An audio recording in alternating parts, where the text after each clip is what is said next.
ব্রিটেনে অবৈধ অভিবাসীদের খুঁজে বের করতে পুরোপুরি হার্ডলাইনে এখন ব্রিটিশ সরকার। অবৈধ অভিবাসী গ্রেপ্তারে আগে যেখানে শুধু রেস্টুরেন্টে সাঁড়াশি অভিযান চলত, এখন অতর্কিতভাবে এই অভিযান চলছে ব্যস্ততম রেল স্টেশন ও বাসাবাড়িতেও।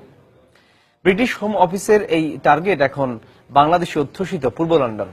গ্রেপ্তারের পর অবৈধ অভিবাসীকে নিজ দেশে ফেরত পাঠাতে 50 কোটি পাউন্ডের কর্মসূচি ঘোষণা করেছে সরকার। তাই বেশ আতঙ্কে রয়েছে পুরো বাংলাদেশি কমিউনিটি। বিস্তারিত জানাচ্ছেন লন্ডন প্রতিনিধি শোয়েব কবির। ভোর সকাল থেকে রাত পর্যন্ত প্রতিদিনই অবৈধ অভিবাসী গ্রেপ্তারে তৎপর ব্রিটিশ হোম অফিস। অঘোষিতভাবে এই অভিযানের অন্যতম প্রধান টার্গেট হচ্ছে বাংলাদেশি অধ্যুষিত পূর্ব লন্ডন। রেস্টুরেন্ট থেকে শুরু করে ছোটখাটো ব্যবসা প্রতিষ্ঠানও বাদ যাচ্ছে না অভিযানের তালিকা থেকে। এমনকি অবৈধ অভিবাসীদের অবস্থান শনাক্ত করে গভীর রাতে, বাসাতে এবং দিনের বেলায় রাস্তায় ঘাটও এই অভিযান অব্যাহত রয়েছে। ফলে এক ধরনের আতঙ্কে রয়েছে পূর্ব লন্ডনে বসবাসরত বাংলাদেশিরা। বর্তমানে ইস্ট লন্ডন এরিয়া যারা আছি, আমরা আসলে খুবই আতঙ্কের মধ্যে আছি। আসলে রাস্তা চলাফেরা যে করি আমরা, কখন যে রেড দেয় আমরা একটা বইয়ের মাঝে আছি।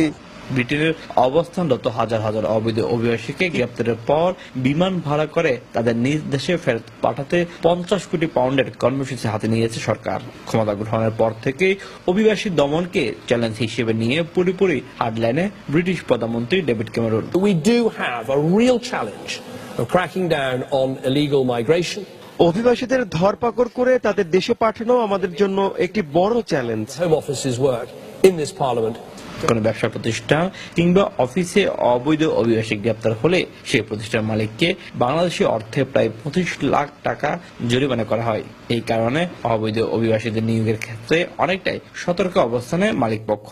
যদি কোনো লোক কাজের জন্য আসে, যদি সেই ইলিগেল হয় তাহলে ওর কাগজপত্র দেখতে হয়, কাগজপত্র হোম অফিসে পাঠাইতে হয়। যদি আমাদের ভুলের কারণে সে ইলিগেল ধরা পড়ে তাহলে আমরা 20,000 পাউন্ড ফাইন করব। বেশ কয়েক মাস আগে পূর্ব লন্ডনের হোয়াইট চ্যাপেল ও এর আশেপাশের এলাকার অফিস ও ব্যবসা প্রতিষ্ঠানগুলোতে অবৈধ অভিবাসী নিয়োগ না করার জন্য সতর্ক বার্তা সংবলিত লিফলেট বিতরণ করা হয়।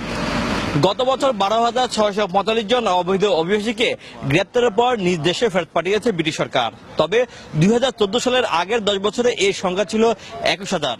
আর এই পরিসংখ্যান থেকে সহজে বোঝা যায় ব্রিটিশ সরকার প্রধান ডেভিড ক্যামেরন অবৈধ অভিবাসী দমনে কতটুকু হার্ডলাইনে। শোয়েব কবির, সময় সংবাদ, লন্ডন।